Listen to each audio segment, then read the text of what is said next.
just 1 day's drive away from the Rose City Vintage Market. I am so excited. Last year's show was so much fun, meeting and hanging out with some other YouTube creators. And it's colorful and it's fun and lots of glass and pottery, it's just really good. And so many viewers and so many great collectors who came to see what we had. Look at these boots I found, George. Oh my gosh, those are great. Are those mucklucks? Yeah. Oh, those are awesome. The sales were incredible. One of the best shows I've ever done. It was so busy. We have a young lady from China who's looking at a bunch of very expensive costume jewelry. I have some nice Koro sets here.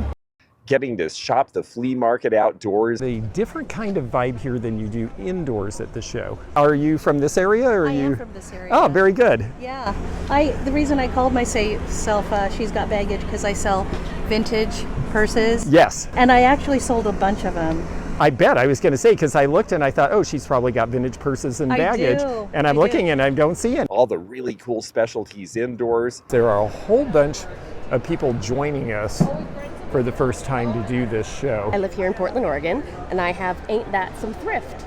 It's my new vintage venture. That's so cool. I'm excited for you. And did you say this is the first time you've done a show? It is. Jerry Cook is here and he has amazing things as always. These folks just have a really fun look about what they're doing and a lot of things that glow. And we're gonna do it all again this weekend. I have one special stop to make on the way home though. I found this crazy place a couple of months ago in Washington State off the beaten path.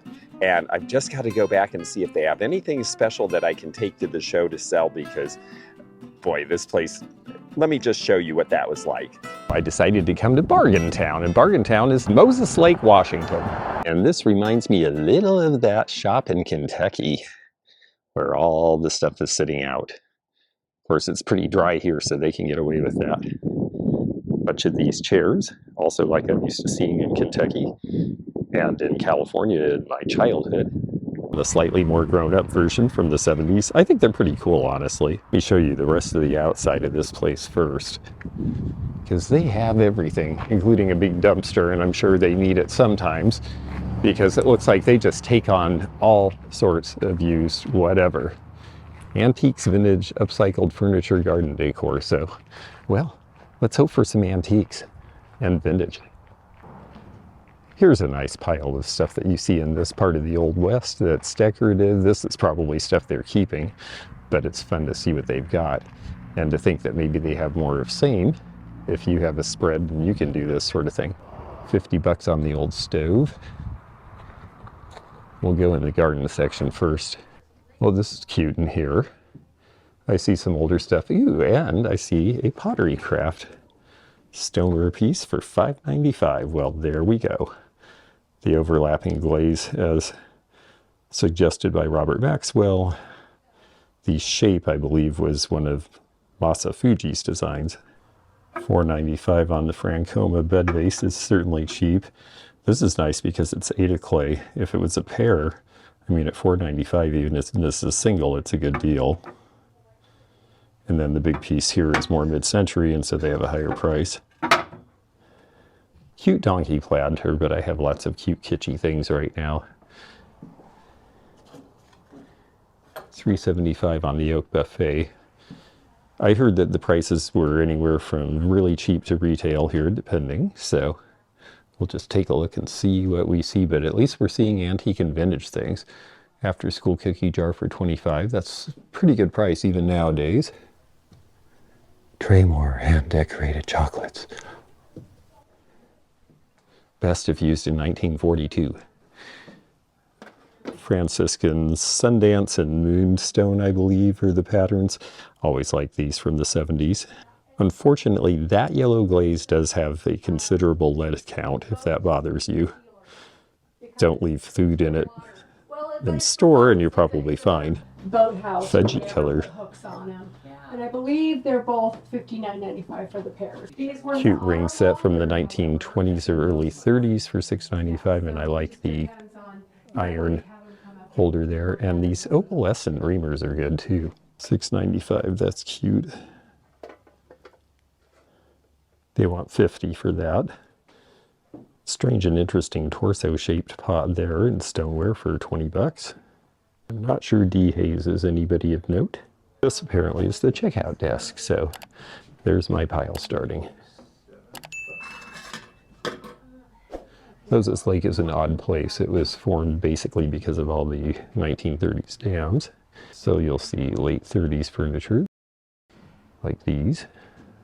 Nice set. But you'll also see some old country stuff. That young couple was just saying they can't tell their parents about this place because they'll go nuts. And then this is a nice kitchen cabinet. This will be from somewhere out in the prairies here. Yeah, this one has the stairs. The steps are the things that people really like on these. Hello. Oh, I see. You're terribly itchy, I understand. This place is fun, a lot of vignettes. It's interesting the way it's set up. They do have very dry weather here, even in the winter, so they're able to get away with a little more. This is cute. This is Red Rooster Provincial by Matlock, $7. I mean, the prices are good here. You know, I know this stuff isn't as collected as it once was, but there still is a customer for this. I like this. This is Bauer Alfresco, the speckled stuff with the bale, just the way you want it. $10. Gosh, these used to go for a lot more, but they'd have to be in better condition. A cool metal cabinet here for $800. That is just so much of a look. It even has a handle to hold it by the side. Yeah, for being a lot of different things, this is actually a lot nicer and more put together than I expected. It's not that they don't have cool things like big scales and very desiccated farm tables and things, but things are pretty organized. You know, there's a bunch of old windows in one place. There's a bunch of old crates in one place. It's nice to see. There's a good old laundry basket over here. Seen better days, but these are fun. A lot of people are putting tops on them and using them for any sort of storage or a walk-up bar even. Bottles. Again, things are really put together here. You know, if you're just looking for some old fun stuff for display or decoration, these old spotlights off of 1940s era cars are pretty cool. Look at the frame of the piano that they've used as a place to merchandise. I would say if you like putting farm junk together, this place is a great example of how to do it. I have to say it's very different than the place in Kentucky where they just had piles and piles and piles and the prices were not nearly this good. $50 on the scooter. Now a place like this obviously is dealing in architectural as well, so you've got lots and lots of doors. Some older, some newer, bunch of salvage. Salvage in general, lots and lots of it, including big stuff. But you know, there need to be places like this because there's just a lot of material in the world. And because it's cheap and people know they can get it here, I'm sure they serve a very, very big area because Moses Lake is the only town of size within 70 miles in any direction or more. I like that. It's kind of big, but that could be a great store display. It's very 60s looking. Right, this seems like it might be the same operation but a different section, or is it just... Yeah, this is a different section, all right. Boy, this place goes on and on. All items sold as is. Okay, well, this is more the junk store part. Interesting how different this is. This is more like what I expected, actually. $1 for these mosaics. I always like these things. They were made from kids. You could do it at home. This one's been a little affected somehow on the metal, probably from moisture. This one looks cleaner. I like the colors better anyway. Well, I see old things. I don't necessarily see great things. I see lots of useful things. And you never know, if you dig in the pile, you might find more than meets the eye, but for the most part, I don't see anything that's really up my alley. Nice apple cookie jar from the 40s or 50s, but in the usual worn condition. Only $5 though. Every electrical appliance you can imagine. Wow, this place is crazy. Now I'm getting the picture. This is, again, a little different than I expected. My goodness. Ooh, chemical too. Boy, they must have just taken estate after estate, because this is like a lot of basements in estate sales that I've done over the years. Tents and helmets and more furniture. Few old pieces, but boy, nice trunk. Cool cover on this. January of 1942. This is the sort of thing I think you do find in a place like this that could be of some value, even if you just use this stuff as collage, if it's not in good shape. And yachting in 1922, a little damaged, but interesting. Football annual. 1931 National Petroleum News, wow. Money in conditioning autos for winter, good idea. Cracked, another magazine I liked as a kid. Coat glasses, kind of the usual stuff you expect in a junk store. Books. Bad condition. Big old heavy desk. Big metal thing from the 50s or 60s. Great quality, they'll never break. Well, junk store, thrift store, antique store, a little. I found good stuff. I'm very happy with what I got, and this turned out to be a great stop. So sometimes you just have to be perseverant, and sometimes you got to go away from where all the crowds are. Cold in the winter and hot in the summer, Moses Lake nonetheless has become a big center for transportation and agriculture, as well as a Boeing quality control test flight center. So I guess they've got a lot of work to do here. We are going to the one antique store that I saw listed. Well, I love the cheap prices on the pottery at the other store, but this definitely looks more like a real antique shop. I'm glad to see some vintage costume jewelry. Is this piece vintage? It's got a signature. Yeah, that looks like a newer signature, especially because of the way this pendant clasp is made. That's going to be a little more contemporary than it appears at first glance. I like this plastic flower power pin next to it. It's kind of rubberized. I took that and put it in the pile. And then this is a nice little deco piece here, but not a name piece. It's not a Coro. Ooh, this is nice. This is a piece of Matisse from the Jarret people who made the Renoir and Matisse jewelry before they did the Jarret sculptures. And yeah, this is in really nice shape. It's a good style. It's an interesting neutral enough color. And I think this is something to get for 15 bucks. This is cute too. And wow, $3.95. Yeah, okay. Well, I guess that has to go in the pile as well. It's just a little different in terms of being a neutral color. A lot of these flower power pins are a very poppy color, but you know, neutrals and dark colors go well at holiday, and people buy this stuff year round.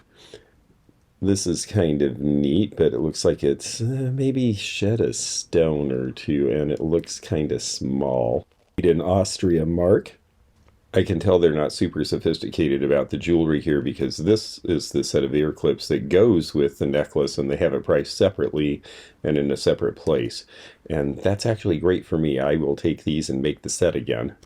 Well, once you find some good deals on vintage costume jewelry that's signed, then you just figure you have to dig through everything, right? So we're going to take a look through all these little cases. They certainly have a lot of it, but Moses Lake is not really a place where people are formal or have a lot of fancy places to go out. So I expect that we might find a few more bargains. I kind of like the Christmas basket pin there. Let's see what this is. No. This is pretty good stones, but round, and round shapes are just hard to sell, even though it's very flashy. Okay, the Royal Copley vase is pretty, but they're common enough. I'll see those again. These are Moondrops, cream and sugar in the red, by New Martinsville. That's the company that turned into Viking glass. That's why it has that same rich color as the Viking swung vases that everybody loves now. Some crystal and Empoli. All right, we're going to walk into this next room. It's actually very nicely set up in here. Lots of little rooms. It's bigger than it looks from the outside, which is great. Yeah, this is cute in here. By grouping the vignettes where the merchandise on the furniture is related to the furniture, you can get away with stacking things higher. I like the way they're using the vest.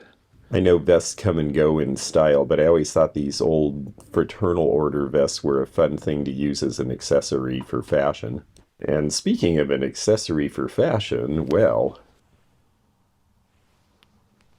Okay, I think I should leave the posing to this very cute flapper who appears to be dressed salaciously like a fam dancer. Wow. That's a pretty neat picture, actually, and I like her individual portrait, too.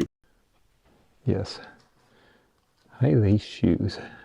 I always look for Hollywood Regency type styles, but that is plastic and looks good from a distance, but a little cheap when you feel it. Cute room of games and children's books and juvenile. What if it turns out the Hokey Pokey is what it's all about? Big Little books. I'd like to find some of these at cheaper prices. $4 each is pretty good. I still think with all the interest in comic books that at some point the Big Little books will come back and be a little bit more desirable. They've really fallen in value, and there's so many interesting titles. Plus, I always liked the ones as a kid with the thing in the corner where you could flip it and it would be like a little bit of a movie. Ooh, good cover. Bad condition. There are a lot of these in perfect condition, so condition really does matter, but look at all the great graphics on these. And they're small, so you can collect a lot in a fairly small space. Now he can call himself they. It's a later version, but I like the Hubley cast aluminum. It's a little as is, but that's a fun toy when you find it in good shape. I'm out of thermoses again. Gunsmoke, $20. A little bit worn, but cool piece. If a music box is gold and looks like Florentine but is not Italian, well, it's probably Japanese like this one. Cute, though. Musical and only $12. This guy is in a race.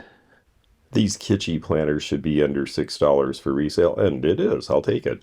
I have noticed for me that some art pieces are selling and some are just sitting, and I'm really trying to be more particular. I do like that sort of toll effect there. It's nice pie crust frame. You know, there's certain things I look for now, but I'm finding that it's really easy to have stacks of art like this space does because, you know, I mean, the prices are fine. It's nice, it's cute, but I think a lot of people have pretty full walls already. Photos of the Russo-Japanese War in the early 1900s. The Russians seem to have trouble getting along with their neighbors. Apparently, so did this guy. Usually I see paper ephemera like this individually, but I guess what they're doing is bundling so that they can sell a bunch of the sort of $1 and $2 items for a bigger price and get rid of it all at once, which I guess is a legitimate way of doing it. I've never really thought to try that. Part of a suit of armor or a band costume? That's a very strange piece, not something I've seen before. And ooh, look at those bookends. Yeah, these are nice. Wow, I like that with the heraldic eagle. They're heavy too, and they're going to be from the 1920s. They appear to be a bronze finish, maybe over a cast iron. And they have the pair. Let's see what the condition of the other one looks like. Yeah, I could pay that price. I think I could get $50 for these. I think I'll take them. The bicentennial candle phone. And it does seem to work well. But everybody is kind of onto these now, so the prices are not cheap. A few woodworking planes. I don't see anything unusual. With the netting in the root beer color, $89.95 is a fair price on the glass fishing float. French chairs for $95 each are not a bad price. Moses Lake really grew a lot in the 50s, and so these big speckled pots from that period would have been popular here. Crazy Cat and Scrappy Columbia cartoon stars, those are cool. They're awfully stained, but I like them. Reynolds paintings are everywhere because it was a factory artist. And there's the signature in the left corner, but not a real person. However, great and dynamic 1970s era themes a lot of times, and the color schemes really work for this sort of happy, fun decorating. I like this early 60s stand with the crushed rock in it. It's a pole lamp, $125. You'd have to get shades. That I might have. This is how the first motion lamps looked.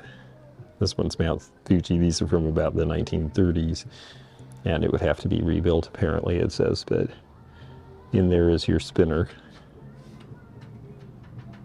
Some Roseville pottery here. I notice pottery seems to be popular in places that have a desert-type climate for some reason. Imperial's peach blow vases, okay. Nice Manhattan ruby set. Fun case of uranium. This is fairly A very vibrant piece in a cubist pattern. That one's pretty scarce. It depends on what you like in uranium glass. The 1930s depression pieces tend to be transparent, so the patterns really show up better. Copper boilers do sell in farm country, and that's why it's priced at $110. Royal ducks marked down to 70. Czechoslovakia, with that mark, 1960s, 70s most likely. Not a bad deal for what it is, especially with the good trunk. These Fiesta limited editions with the cartoon characters will go up in value someday. Central Washington boomed in the 1950s, and that's why you find some really cool mid-century stuff here, and people here are not that interested, so I'm going to take this. I haven't gotten to see your stuff before. There's 5 of us in here. Yeah, you've got a good variety. So for a friend of ours, he passed away. He was an attorney here in town, and him and his wife collected for years. Oh, wow. Well, I'll definitely have to come back to this place, because if they're selling off a long-term collection from an attorney, you know that they had some money and they had some pretty cool stuff. Oh, that's a nice Roseville piece there, too. Elsie and Elmer. $25. These were another thing given out by F&F. They did the stuff for Friskies, and then they did the stuff for Aunt Jemima and a bunch of other products in the 50s. Reel-to-reel sounds good. Those sell too. Ah, Mexican blanket. I like the colors. A little shredded here though. Too bad, because 25 is a good deal. This one's a little faded. And it's 40, but it is a lot bigger. Also stains. 2 cool umbrella stands. Zanesville pottery, yes, $175. These are Japanese prints from the 1960s, 70s era. The modernists with the horse, that should be a popular theme around here. $150 for the pair. Ah, look, we're taking the mainliner to Hawaii. $395 on the featherweight, that's a nice thing to see. $18 on this, that's funny, they have almost the same exact magazine rack I didn't get at the other place. Yes, these trays, $88 for the set. I remember when we couldn't get 15 at an estate sale for them, but I always thought they were cool and the market caught up. Well, that last stop paid off. We got a really good set of Renoir jewelry that was signed, and we got a good pair of bookends, and that plastic flower power pin. I thought that was something different. We saved the best for last on this one. Very, very happy with the lamp. And now it is time to go process a van full of merchandise. So it's Moses Lake and then Portland or bust. I'm on my way. I am really looking forward to seeing a bunch of you this weekend. And for the rest of you, we will have new fresh video from the Rose City Vintage Market and a bunch of other places that I have been shopping along the way. So stay tuned to this channel. We're going to have fun this summer. If you enjoyed this video, check out this one. Also, click thumbs up to like this video and check the description for information about our Patreon, our memberships. We've got a lot of different levels with different perks and bonus videos and early content. Also, please do check out our website, theantiquenomad.com, for appraisal help. And we'll see you again for more adventures in the antique and vintage community soon. Bye for now.